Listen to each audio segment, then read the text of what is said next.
But nonetheless, this is my first OECS meeting that I've been attending. I've attended since I became Prime Minister. When I think of the words and the state of the world that we're in today, it reminds me of a story that when I was about 18 years of age, I happened to be in my comrade's country in St. Vincent in the Grenadines. My father was in the shipping business, and I was in an agent's office. And he had a plaque on the wall. And the plaque said, "Worrying is like being on a rocking chair. It keeps you busy, but it gets you nowhere."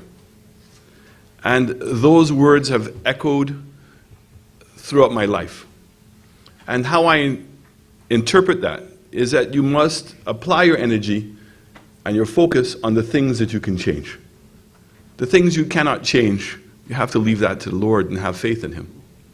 But the things that you can change, these are the things that you must be able to focus on. And these trying times, this new normal that we're living in, require more than ever that we no longer practice the ostrich syndrome of sticking our heads in a hole and thinking that the problems are going to go away. We have to confront them head on.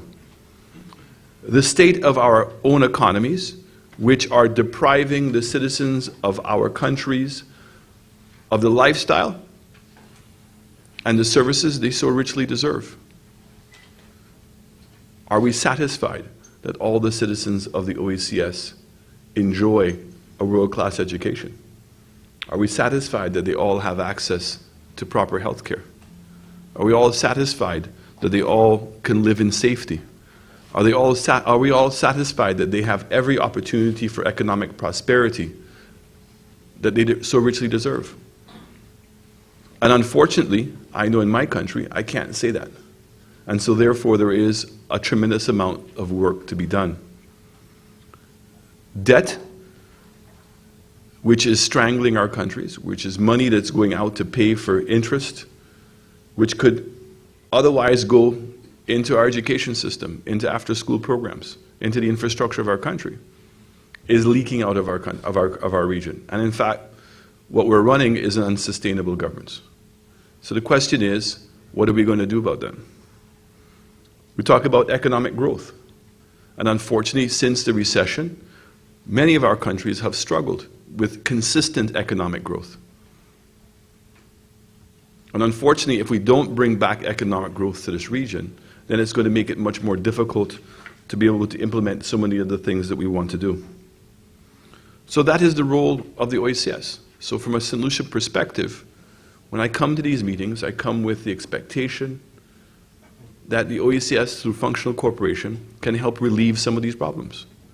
Because as a small state, the percentage of the money that we're paying towards salaries and towards the bureaucracy of our own governments suggests that we have to have functional cooperation. And the question is, why have we not had it? And so we come here with a fresh hope and aspirations that we could make some difficult decisions. Decisions in which allow us to have a better government and to be able to reduce the amount of monies that we're spending on our own national governments and share in those responsibilities. Crime. Every country is lamenting the state of crime. Why is it that we cannot have a common police force? Why can't we take the best that we have and have them become the OECS?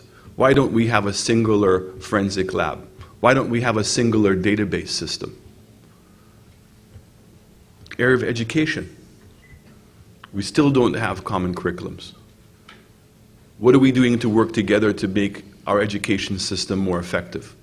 I know in my country, we lament the fact that the education system has failed our economy because we're not educating our kids to be functionally operative within our economies. How do we know that?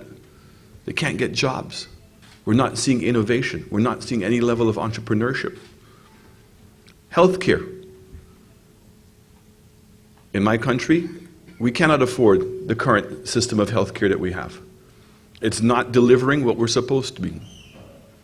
And we believe that we need to go to a healthcare insurance. How much more advanced would this region be if we could collaborate and obtain a singular healthcare insurance program? So instead of having 67,000 people from St. Lucia, you could potentially have as much as 600,000 people from the OECS. And how much better off would we be? And this idea of health excellence, meaning that each of the countries are going to have an area of excellence that they're going to provide. If you have now a singular insurance provider, that is a way of ensuring that we have the level of integration in this area. Foreign affairs. Can we continue to afford to have our own embassies all over the world? And while I appreciate and respect the need to have our own individuality, maybe through the ambassador, but can we have now functional cooperation within the office where the research officers and the technical officers are on a shared basis? Aviation. I've spoken for many years and very loudly as to what my personal feelings are about aviation. But the fact is that when we look at the reports, the number of people traveling within this region has shrunk. Just in speaking to some of the people who've attended the meeting here today, who've come from not so far abroad as just within the OECS, the difficulty that they had getting here. But we have to be able to tackle this problem because we are not truly going to have integration until it is cheaper and more affordable and easier to be able to access each other.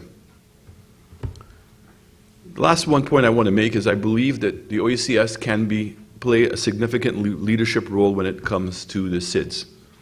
Climate change demands that the SIDS form a unified force in this world.